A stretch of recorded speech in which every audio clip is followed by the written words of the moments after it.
स्वर्गलोक में गंधर्व कन्या लावण्या कमल उद्यान में घूम रही थी। लावण्या इतनी सुंदर थी कि किसी अप्सरा को भी उसे देखकर ईर्ष्या हो जाए। एक बार जो लावण्या को देख लेता था, वे उसे बार बार देखने की कामना करता था।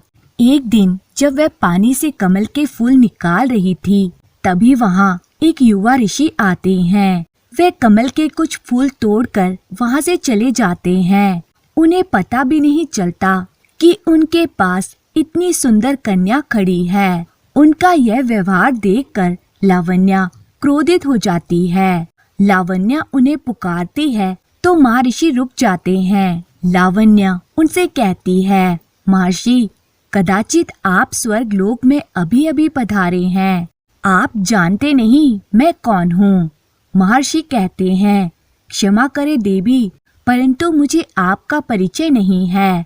लावण्या कहती है, मैं गंधर्व कन्या लावण्या हूँ। पूरे स्वर्गलोक में मेरे जितनी सुंदर दूसरी कोई युवती नहीं है। स्वर्गलोक में ऐसा कोई नहीं जो मुझे एक बार देखकर दोबारा पलटकर ना देखे। और आपने मेरी तरफ ध्यान भी नहीं दिया। मैं आपके पास ही खड़ी थी, परंतु आप कमल का फूल तोड़कर चले भी गए। यह तो मेरा अपमान है। यह सुनकर महर्षि ने बड़ी ही विनम्रता से कहा, नहीं देवी, आपका अपमान करने का मेरा कोई इरादा नहीं था, परंतु मैंने आजीवन ब्रह्मचर्या पालन करने का व्रत लिया है। इसी कारण से मैं किसी भी स्त्री की तरफ देखता नहीं हूँ। आपके सौंदर्य का मुझे कदापि लोभ नहीं हो सकता। मैं तो केवल अपने स्नान, संध्या, पूजा और ध्यान में ही संतुष्ट हूँ। लावण्या ने कहा, अच्छा, आपको इतना अभिमान है अपनी पूजा और ध्यान पर। अभिमान नहीं देवी, परंतु कोई भी प्रलोभन मेरे व्रत को भंग नहीं कर सकता, यह सत्य है। महर्षि इतना कहकर चले जाते हैं। लावण्या को उनकी बात सुनकर बहुत क्रोध आता है। अगले दिन जब महर्षि स्नान के लिए नदी में जाते हैं, तब लावण्या पत्थर पर रखे हुए उनके वस्त्र उठाती है और एक ऊंचे पेड़ पर फेंक देती है। यह देखकर महर्षि का शरीर क्रोध से कांपने लगता है। वह उसे श्राप देते हैं, हे उद्दंड युवती, तुझे अपने सौंदर्य पर बहुत ज्यादा अभिमान है। मैं तुझे श्राप देता हूँ कि तू पृथ्वी लोक में जन्म लेगी और वहीं तेरी मृत्यु होगी। तुझे स्वर्ग लोक छोड़कर जाना ही होगा। महर्षि के श्राप के कारण लावण्या को स्वर्ग लोक छोड़ना पड़ता है और वह पृथ्वी लोक में एक मछुआरे के घर में जन्म लेती है।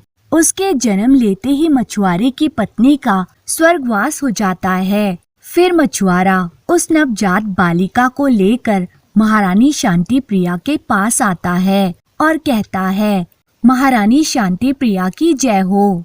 महारानी, यह मेरी बेटी है। इसे जन्म देते ही मेरी पत्नी की मृत्यु हो गई। मैं गरीब मछुआरा हूँ। यदि मेरी पत्नी जीवित होती तो इस बच्ची का पालन पोषण करती, परंतु अब इसकी जिम्मेदारी मुझ पर आ गई है। मुझे मछली पकड़ने के लिए कई दिनों तक समुद्र में रहना पड़ता है। ऐसी स्थिति में मैं इसे अपने साथ नहीं रख सकता और इसके लिए मैं अपना काम छोड़कर घर पर भी नहीं रह सकता। इसलिए मेरा आपसे अनुरोध है कि आप इस बालिका को अपनाइए और मुझे इस दायित्व से मुक्त कीजिए। महारानी शांति प्रिया के हृदय में सबके लिए बहुत प्रेम था। वह उस बच्ची को मछुआरे के हाथ से अपनी गोदी में ले लेती है और कहती है, कितनी सुंदर बालिका है। मछुआरे, तुम आज से इस बालिका की जिम्मेदारी से मुक्त हो। यह अब मेरी बेटी है। मेरे पास बेटा है, इसका मुझे संतोष था, किंतु मेरी सदा ही यह इच्छा थी कि मेरी एक बेटी हो और आज ये इच्छा मेरी आपने पूरी कर दी। आज से ये मेरी बेटी होगी और इसका नाम होगा दिव्यानी। ये कहलाएगी राजकुमारी दिव्यानी। महारानी मछुआरे को वापस भेज देती है और उस बालिका को अपनी बेटी बनाकर अपने महल में रख लेती है। महाराजा सूर्यसेन भी महारानी के इस निर्णय से आनंदित होते हैं। समय अब बीत रहा था और राजकुमारी देवयानी अब बड़ी हो रही थी। एक दिन राजकुमारी देवयानी को खेलते हुए देखकर महाराज सूर्यसेन कहते हैं, महारानी शांति प्रिया, आपने इस बालिका को अपनी बेटी बनाकर सच में बहुत ही अच्छा कार्य किया है। हमारे राजभवन में बेटे की रौनक तो थी, परंतु इस बालिका के आने के बाद तो जैसे राजभवन में जीवन आ गया हो। महारानी ने भी प्रसन्नता से कहा, सत्य कहते हैं महाराज, एक बेटी तो होनी ही चाहिए जिसकी पायल के झनकार पूरे भवन में गूंजती रहे। महाराज, परंतु अब देवयानी बड़ी हो रही है। हमारे राजकुमार की भांति अब हमें राजकुमारी को भी शिक्षा देनी चाहिए। राजकुमारी देवयानी रूपवान है। यदि वे शिक्षा प्राप्त करके बुद्धिमान भी बन जाएंगी तो इस धरती पर उनके बराबर में और कोई राजकुमारी खड़ी नहीं हो सकती। महाराजा सूर्यसेन को महारानी शांति प्रिया की बात उचित लगती है और राजकुमारी देवयानी की शिक्षा शुरू हो जाती है। उसे राज्य की एक विदुषी के पास देवयानी शिक्षा प्राप्त करने जाती है। कुछ वर्ष बीत जाते हैं और राजकुमारी देवयानी अब एक अति सुंदर युवती बन चुकी थी। एक दिन महारानी शांति प्रिया ने महाराज सूर्यसेन से कहा, महाराज, हमारी बेटी अब विवाह के योग्य हो गई है। उसके लिए कई राज्यों से विवाह के प्रस्ताव भी आ रहे हैं। मुझे लगता है कि अब हमें उसके विवाह के विषय में विचार करना चाहिए। महाराज ने यह सुनकर कहा, अवश्य महारानी, परंतु एक बार देवयानी से भी हमें पूछना चाहिए कि वह हमारी पसंद से विवाह करना उचित समझती है या उन्हें अपना स्वयंवर कराना है। हमारी पुत्री उच्च विद्या प्राप्त कर चुकी है, बुद्धिशाली है, उसका वर भी उसी की तरह ही बुद्धिशाली होना चाहिए। फिर राजा और रानी दोनों देवयानी को बुलाते हैं और उससे कहते हैं, पुत्री देवयानी, अब तुम विवाह के योग्य हो गई हो, इसलिए हम तुम्हारे विवाह के विषय में ही बात कर रहे थे। हमें तुमसे यह पूछना है कि तुम हमारी पसंद के राजकुमार से विवाह करोगी या उससे पहले तुम्हें स्वयंवर करने की इच्छा है। हमारी संस्कृति में कन्या को अपना वर चुनने की पूरी आजादी दी गई है और मैं चाहता हूँ कि तुम्हारा यह निर्णय तुम स्वयं लो। यह सुनकर राजकुमारी देवयानी कहती है, पिताश्री, मुझे आप पर पूरा विश्वास है कि आप मेरे लिए जो भी करेंगे वह उचित ही होगा, परंतु मैं अपना स्वयंवर करने की इच्छा रखती हूँ। मैं देखना चाहती हूँ कि हमारे धरती पर ऐसा कौन सा बुद्धिशाली युवक है जो मेरे प्रश्नों का उत्तर दे पाएगा। देवयानी की इच्छा के अनुसार महाराज सूर्यसेन और उनका पुत्र मिलकर देवयानी के स्वयंवर का भव्य आयोजन करते हैं। स्वयंवर के लिए दूर दूर से राजकुमार आते हैं। देवयानी पहले ही बहुत सुंदर थी और स्वयंवर के समय अनेक प्रकार के आभूषण और सुंदर वस्त्रों में सजी हुई और भी ज्यादा सुंदर लग रही थी। देवयानी अपने स्वयंवर में प्रश्न पूछना आरंभ करती है। वो कहती है, मेरा आप सभी को अभिवादन है। मैं आपसे 3 प्रश्न पूछूंगी और तीनों का उत्तर एक ही है। जो भी मेरे प्रश्नों का सही और उचित उत्तर देगा उसी राजकुमार के गले में मैं वरमाला डालूंगी। मेरा पहला प्रश्न है कि ऐसा क्या है जो कभी हमारा साथ नहीं छोड़ता और सदा हमारे साथ रहता है। मेरा दूसरा प्रश्न यह है कि हम सभी एक किराए के घर में रहते हैं और एक ना एक दिन हमें वह घर छोड़कर जाना है। वह घर कौन सा है? और मेरा तीसरा प्रश्न यह है कि वह क्या है जो गरीब, धनिक, वृद्ध, युवा ऐसा कोई भेद नहीं रखता। दिव्यानी का प्रश्न सुनकर सभी राजकुमार चौंक जाते हैं। कई राजकुमारों को लगता है कि यह कोई छल है। एक राजकुमार कहता है, राजकुमारी दिव्यानी, यह कैसा प्रश्न है? इन तीनों प्रश्नों का एक ही उत्तर होना संभव ही नहीं है। यह हम सभी राजकुमारों का उपहास है। आप कहती हैं कि हम सब एक किराए के घर में रहते हैं, परंतु हम तो राजकुमार हैं, अपने राजभवन में रहते हैं। आपका प्रश्न उचित नहीं है राजकुमारी, और आप हमसे ऐसे प्रश्न पूछ रही हैं जिसका कोई उत्तर नहीं हो सकता। मैं इस स्वयंवर को एक छल मानता हूँ जो आपने हम सब के उपहास के लिए किया है। आपको अपनी विद्या पर अहंकार हो गया है। यह सुनकर राजकुमारी दिव्यानी कहती है, नहीं राजकुमार, यह कोई उपहास नहीं है। इन 3 प्रश्नों का एक ही उत्तर है। लगता है आपके पास इतनी बुद्धि नहीं है कि आप इन प्रश्नों का उत्तर दे सकें। मेरा आपसे अनुरोध है कि आप कृपया अन्य राजकुमारों को भ्रमित ना करें। कई राजकुमारों को इन प्रश्नों का उत्तर नहीं आता, तो कई राजकुमार गलत उत्तर देकर अपने स्थान पर लौट जाते हैं। महाराज सूर्यसेन और महारानी शांति प्रिया को चिंता होने लगती है कि अब राजकुमारी दिव्यानी का स्वयंवर कैसे संपन्न होगा। तभी एक राजकुमार शशिधर वहां आते हैं और कहते हैं, राजकुमारी दिव्यानी, आप सच में बहुत ही बुद्धिशाली हैं। आप सच में बहुत ही बुद्धिमान हैं। ऐसे 3 प्रश्न जिनका एक ही उत्तर हो, ऐसा प्रश्न कोई उच्च विद्या प्राप्त कन्या ही पूछ सकती है। सच में ये बहुत कठिन प्रश्न है, परंतु मैं आपके प्रश्नों का उत्तर देने का प्रयास करता हूँ। राजकुमारी, आपका पहला प्रश्न था, ऐसा क्या है जो सदा हमारे साथ होता है, जो कभी हमारा साथ नहीं छोड़ता? तो उसका उत्तर है मृत्यु। मृत्यु सदा ही हमारे साथ होती है। जीवन हमारा साथ छोड़ देता है और हम मृत्यु को प्राप्त होते हैं। मृत्यु हमें अपने साथ ले जाती है। इसी अर्थ से आपके पहले प्रश्न का उत्तर है मृत्यु। आपका दूसरा प्रश्न था, हम सब एक किराए के घर में रहते हैं और हम सबको एक दिन वह घर छोड़कर जाना है। उसका उत्तर भी मृत्यु है। किराए का घर अर्थात हमारा शरीर। हम सबको एक दिन हमारे शरीर का त्याग कर अपनी आत्मा को मुक्त करना पड़ता है और ये मृत्यु के पश्चात होता है। इसी कारण से आपके दूसरे प्रश्न का उत्तर भी मृत्यु है।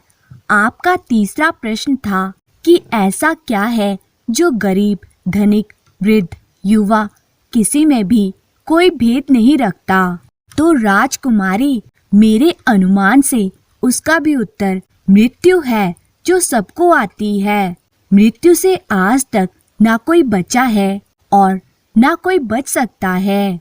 कोई राजा हो या रंक, वृद्ध हो या युवा, उच्च जाति में जन्म लिया हो, परंतु मृत्यु इन सब का कोई भेद नहीं करती और सबको प्राप्त होती है। इस कारण से आपके तीसरे प्रश्न का उत्तर भी है मृत्यु, अर्थात आपके तीनों प्रश्नों का उत्तर एक ही है, मृत्यु। राजकुमार शशिधर का यह उत्तर सुनकर राजकुमारी दिव्यानी बहुत खुश हो जाती है। वहाँ पर बैठे हुए सभी राजकुमार और प्रजाजन तालियां बजाने लगते हैं। महाराजा सूर्यसेन और महारानी शांति प्रिया भी बहुत प्रसन्न हो जाते हैं। राजकुमारी दिव्यानी कहती है, राजकुमार शशिधर, आपने मेरे प्रश्नों का उचित उत्तर दिया है। आप सच में बहुत ज्यादा बुद्धिमान हैं। मैं आपको अपना वर स्वीकार करती हूँ। ऐसा कहकर राजकुमारी दिव्यानी वरमाला लेकर राजकुमार शशिधर के पास आती है और राजकुमार के गले में वरमाला डालने ही वाली होती है कि तभी वहाँ वही महर्षि आ जाते हैं जिन्होंने स्वर्ग लोक में गंधर्व कन्या लावण्या को श्राप दिया था। वे राज दरबार में प्रवेश करते हैं और कहते हैं, राजकुमारी, आप ये विवाह नहीं कर सकती। महाराज ने पूछा, महर्षि, मुझे या मेरी पुत्री से कोई अपराध हुआ है क्या? आप इसे विवाह करने से क्यों मना कर रहे हैं? महर्षि ने बताया, राजन, ये आपकी कन्या आपकी पुत्री नहीं बल्कि गंधर्व कन्या है। स्वर्ग लोक में इसने अपने सौंदर्य के अभिमान में आकर मेरे साथ उद्दंडता की थी। इस कारण मैंने इसको श्राप दिया था कि यह पृथ्वी लोक में जाकर जन्म लेगी और वहीं इसकी मृत्यु होगी। यह सुनकर देवयानी कहती है, महर्षि, आपके श्राप के कारण मैं पृथ्वी पर आई हूँ और मेरी मृत्यु भी नहीं हुई है, तो फिर मैं विवाह क्यों नहीं कर सकती? महर्षि ने कहा, देवी, मैंने अपने क्रोध में आकर आपको श्राप दिया, परंतु उसके बाद आपके पिता ने मुझसे आकर क्षमा मांगी और आपको पुनः स्वर्ग लोक में लाने की विनती की। आपके पिता आपसे बिछड़कर बहुत ही पीड़ा में अपना जीवन व्यतीत कर रहे हैं। मुझसे उनकी पीड़ा देखी नहीं जा रही, इसलिए मैं आपको पुनः स्वर्ग लोक में ले जाने के लिए आया हूँ। यह सुनकर राजकुमारी देवयानी कहती है, क्षमा करें महर्षि, परंतु किसी भी ऋषि का श्राप कभी व्यर्थ नहीं जाता। आपका श्राप तो अभी पूरा नहीं हुआ है। मैंने पृथ्वी पर जन्म तो ले लिया, परंतु मेरी मृत्यु होने तक मुझे यहीं रहना होगा और कोई भी मनुष्य शरीर धारण करके स्वर्ग लोक में नहीं जा सकता। यह सत्य है, इसलिए मैं आपके साथ अभी स्वर्ग लोक नहीं जा सकती। मेरा आपसे अनुरोध है कि आप मेरे पिता से कहें कि पृथ्वी पर यह देह छोड़ने के बाद मैं अवश्य उनके पास आऊंगी, परंतु अभी मेरा उनके पास आना संभव नहीं है। महर्षि, आपने क्रोध में आकर मुझे श्राप दे दिया, परंतु वह श्राप मेरे लिए वरदान बन चुका है। मेरा बचपन उत्तम तरह से व्यतीत हुआ है और अब एक बुद्धिशाली मनुष्य के साथ विवाह करके मेरा बाकी का जीवन भी सुख से व्यतीत होगा। देवयानी की बात सुनकर महर्षि वहां से चले जाते हैं। देवयानी और राजकुमार शशिधर का विवाह हो जाता है और दोनों संतोष और आनंद के साथ अपना जीवन जीने लगते हैं। दोस्तों, उम्मीद है आपको ये कहानी पसंद आई होगी। तो कहानी देखने और सुनने के लिए बहुत बहुत धन्यवाद। गोनू चा का एक लंगोटिया यार था। वे उनके सुख दुख का साथी था। उससे कभी मन मुटाव भी नहीं हुआ था। एक दिन उसने गोनू चा से कहा, मित्र, सभी लोग तुम्हारा लोहा मानते हैं। तुम कैसे किसी दोस्त को दुश्मन, दुश्मन को दोस्त, मूर्ख को विद्वान, साधु को ठग और बेईमान को ईमानदार सिद्ध कर देते हो? ये बात मेरी समझ में नहीं आती। गोनू चा ने सहज भाव से कहा, मित्र, मैं किसी को एक ही नजर में पहचान जाता हूँ कि आदमी अच्छा है या बुरा। उसके अनुसार मेरी धारणा उसके लिए बनती है।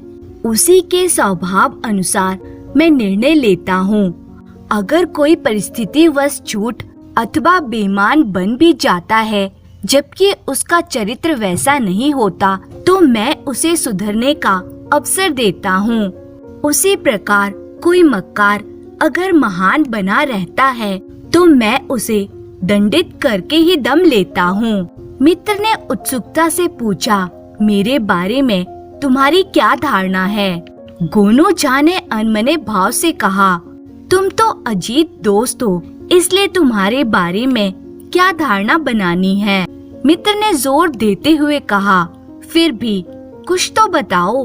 गोनू चा ने चिंता प्रकट करते हुए कहा, तब मुझे शंका हो रही है कि हमारी दोस्ती कहीं दुश्मनी में ना बदल जाए। नाना, इतने दिनों की यारी और तुमसे दुश्मनी? गोनू चा ने सहजता से कहा, तो ठीक है, मैं तुम्हारे बारे में सोच रहा हूँ। वे दोस्त अक्सर गोनू-चा से यही प्रश्न कर देता और गोनू-चा यह कहकर टाल देते, मैं अपने कामों में व्यस्त हूँ, समय आने पर बता दूंगा। तब तक तुम मुझे मिट्टी के 1000 सिक्के दे सकते हो। अभी 500 ही चाहिए और शेष बाद में दे देना। मित्र ने पहले तो बात टालनी चाहिए, किंतु काम कोई बड़ा नहीं था और गोनू-चा जैसा परम मित्र जो ना जाने कैसा कैसा स्वांग भरता रहता है, इसलिए उसने हामी भर दी। मित्र शीघ्र ही 500 सिक्के देने आ गया। गोनू-चा ने चौंकते हुए कहा, मित्र तुम भी औरों की तरह नालायक ही रहे, इतने सिक्के दे रहे हो तो आकर्षक बटुए में दो। उसका मित्र इस बात को भी मान गया। गोनू-चा ने कुछ दिनों के लिए बाकी सिक्कों का तकादा छोड़ दिया। फिर किसी के समक्ष दोस्त को देखकर कह उठे, याद है ना, 500 सिक्के बाकी हैं। मित्र कभी हंसकर तो कभी खिसते हुए कह देता, हाँ हाँ, रोज क्या तकादा करते हो, कभी दे दूंगा ना। एक दिन गोनू-चा ने पंचायत बुलाई। गणमान्य लोग उपस्थित हुए। गोनू-चा ने अपनी फरियाद की कि यह मेरा लंगोटिया यार है, इसने शीघ्र लौटाने की शर्त पर 6 महीने पहले मुझसे 1000 सिक्के लिए थे। 500 तो शीघ्र ही लौटा दिए और शेष से मुकर रहा है। अभी तक चैन से बैठे हुए मित्र ने अपने ऊपर लगे गंभीर आरोप से चौंकते हुए कहा, मित्र यह क्या बक रहे हो? यह भी कोई पंचायत में कहने की बात है, तुम्हारा सिर तो नहीं फिर गया है? गोनू-चा ने झुंझलाते हुए कहा, तो मैं क्या करूं? और कोई रास्ता ही नहीं बचा है। मैं प्रतिदिन तकादा करते करते ऊब चुका हूँ। और उपस्थित लोगों की ओर मुखातिब होते हुए कहा, भाई बंधुओं, आप लोग जानते ही हैं कि इससे जब जब मेरी मुलाकात हुई तब तब मैं तकादा करता रहा हूँ। यह सुनकर कुछ लोग मौन रहे और कुछ ने हाँ में हाँ मिलाकर समर्थन किया। फिर तो वह दोस्त गोनू-चा को बेईमान, ठग, धूर्त इत्यादि अपशब्दों से विभूषित करने लगा और विस्मित होते हुए पूछा, कब मैंने तुमसे सिक्के लिए और कब लौटाए भी? गोनू-चा ने अपने थैले से वही आकर्षक बटुआ निकाला। उसी में दोस्त ने मिट्टी के सिक्के दिए थे। उन्होंने पंचों को वह बटुआ दिखाते हुए कहा, पंच परमेश्वर, इसी से पूछिए कि यह बटुआ किसका है। उसने बेहिचक कहा, है तो मेरा ही, पर इसमें मैंने मिट्टी के सिक्के दिए थे।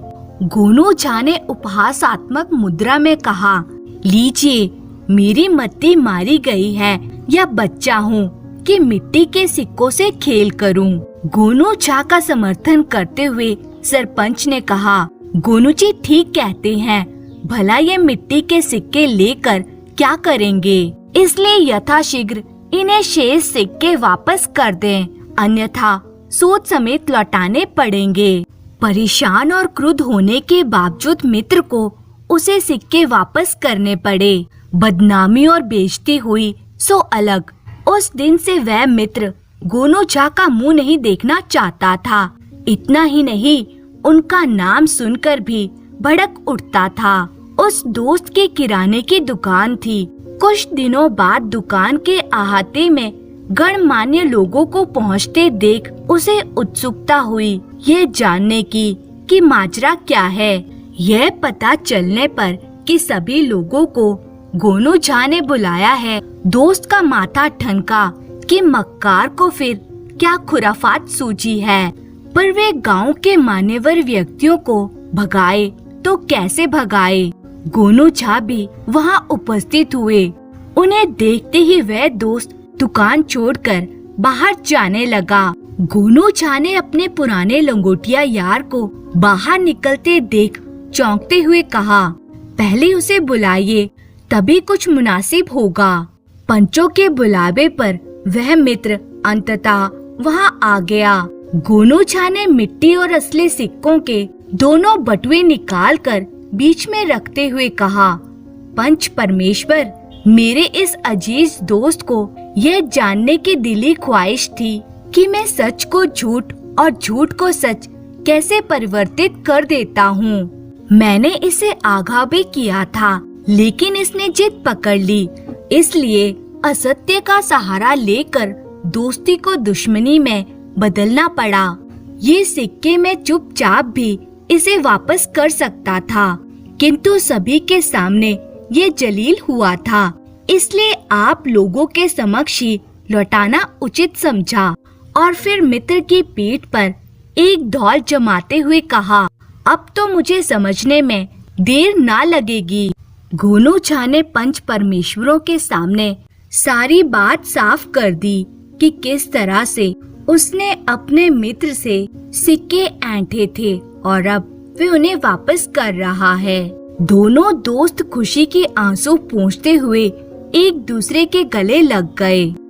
गोनू झा अक्सर इनाम बख्शीश पाते रहते थे, इस कारण उनके घर चोरों का उपद्रव बराबर होता रहता था। एक दिन जब वे सोने के लिए कमरे में गए तो कुछ आहटों के कारण उनके कान खड़े हो गए। उन्होंने देखा कि घर में सैन लगी हुई है। इधर उधर नजरें दौड़ाई तो कोठी मांट के पीछे कुछ मुंड भी दिखाई दिए। अब तो विषय चिंता स्वाभाविक थी कि क्या किया जाए। फिर भी गोनू झा झूठ मूठ लेट गए। पत्नी को कुछ भी आभास नहीं होने दिया।